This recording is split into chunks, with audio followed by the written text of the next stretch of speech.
Russia gave its first report of casualties today. The Defense Ministry announced nearly 500 Russian troops have so far died in its war on Ukraine.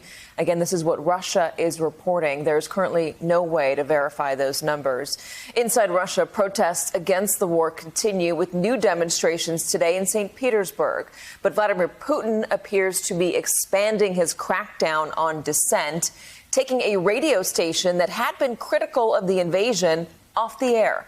Meanwhile, Russia's stock market remains on the brink of collapse under global sanctions. The Moscow stock market was closed again today for a third day in a row, and the ruble has hit yet another low. It was already valued at less than 1 cent per dollar.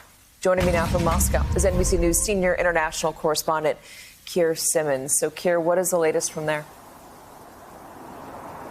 Well, you mentioned that figure from the Russian Ministry of Defense about the numbers of casualties. I mean, simply hearing the Russians say that there are casualties is a move that we haven't seen until recent days. Western intelligence officials actually think the number might be more like 5,800, so far greater. Perhaps that's not surprising. You wouldn't necessarily expect a government like the Russian government to be completely straightforward about how many Russian soldiers are being killed or injured, particularly when we think it's going not to plan. Meanwhile, we have heard, and this is just interesting, Katie, is a kind of indication of the way that there is a continuing kind of shaking of the foundations of Russian society as we've seen it so far.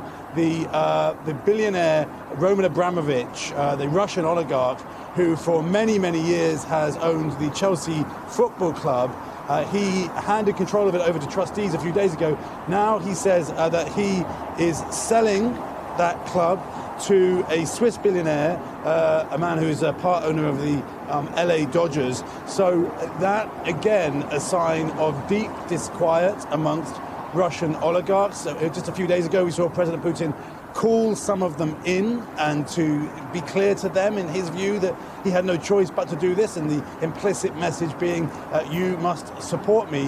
Western officials are telling me today that they are seeing signs of oligarchs moving assets, trying to protect their wealth. Also saying that they are targeting with sanctions the kinds of wealthy, super rich Russians who do have real influence, though going on to say the question is whether President Putin is actually listening to anybody.